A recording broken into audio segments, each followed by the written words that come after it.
স্বরাষ্ট্র উপদেষ্টাকে আমাদের যেটা মনে হচ্ছে, প্রথমত উনি যথেষ্ট ইনক্যাপাবল একজন মানুষ, উনি বয়সের ভারে নুজ্জ, ওনার যদি নিজস্ব কোনো ভালো চিন্তাও থাকে সেই চিন্তাকে ইমপ্লিমেন্ট করবার মতো সাহস এবং সক্ষমতা দুটোর একটা ওনার নাই। প্রথমত আমরা সাহস বলছি এই জন্য, এই কাজ করবার জন্য যে গাছ দরকার আপনি জানেন, এই যে বর্তমান বিউরোক্রেসি, পুরো আমলাতন্ত্র, পুরো পুলিশ বিউরোক্রেসি, এটা তো সেই খুনি হাসিনার সিস্টেমেরই, তাদের মধ্যেরই। হয়তো কাউকে রদবদল করে ঢাকা থেকে টাঙ্গাইল পাঠানো হয়েছে, কাউকে নরসিংদী থেকে ঢাকায় আনা হয়েছে, কিন্তু তাদের তো লোকজন সবাই আছে।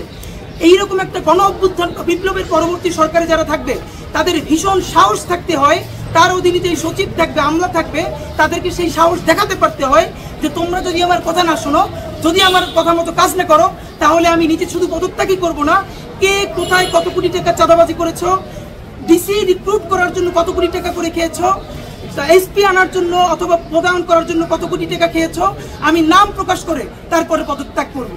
ন্যূনতম এই গার্ডসটুকুন, এই সাহসটুকুন অভ্যুত্থান পরবর্তী একটা দেশের সরকারের উপদেষ্টাদের থাকতে হয়।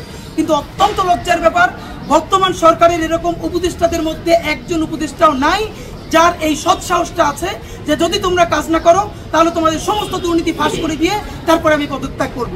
সুতরাং স্বরাষ্ট্র উপদেষ্টার উপরে দায় দেওয়াটা এখন একটা নতুন রাজনীতি শুরু হয়েছে। খেয়াল করুন, সরকারেরই একটা অংশ যেখানে প্রতিদিন টপ টেররদেরকে ছেড়ে দিচ্ছে, যখন আইন শৃঙ্খলার কোনো অবস্থা নেই। আপনি খেয়াল করুন, আমরা কোন দেশে বসে কথা বলছি, আমরা দেখেছি সাধারণত বিএনপির একজন সাধারণ কর্মী যার এখন পর্যন্ত মামলার রায় হয় নাই, তার মার জানাজায় তখন নেওয়া হয়েছে, তখনও তার হাত পায়ে বেড়ি বাঁধা। জামাতে ইসলামী বিএনপির সমস্ত নেতৃবৃন্দের হাত পায়ে বেড়ি বাঁধা এবং তাদেরকে দেখা গেছে পাজো করে এরকম কোলে তুলে তারপর আদালতে হাজির করতে হয়েছে।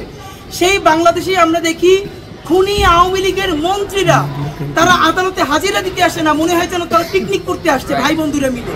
আপনারা খেয়াল করেছেন, তারা নামতেছে, নামার সময় কি হাসি মুখে আসতেছে, তারা কথা বলতেছে, গল্প করতেছে। আবার একজনে বলতেছে বঙ্গবন্ধু আমাদেরকে বলেছে মানে যুদ্ধ চালিয়ে যাবার, তারা চিরকুট লিখছে। মানে যেই 17-18 বছরে একটা শিশুকে পর্যন্ত আয়না ঘরে নেওয়া হয়েছে, সেইটার যখন বিচার করা হবে, যাদের প্রকাশ্য অর্ডারে হত্যা করা হয়েছে, তারা এখন হাসে খেলে দুষ্টুমি করে, তারা পিকনিক করে আদালতে আসে। আর যারা অভ্যুত্থান করেছে এখন তারা প্রত্যেকে হত্যার হুমকির মুখে আছে।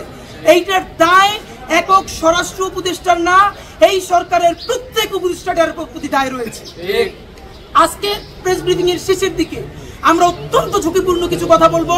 আমরা জানি এই ঝুঁকিপূর্ণ কথাগুলো বাংলাদেশে কেউ বলতে চায় না, কারণ সবারই দিন শেষে একটা ইন্টেনশন আছে, কারো কিছু ওন করবার ব্যাপার আছে।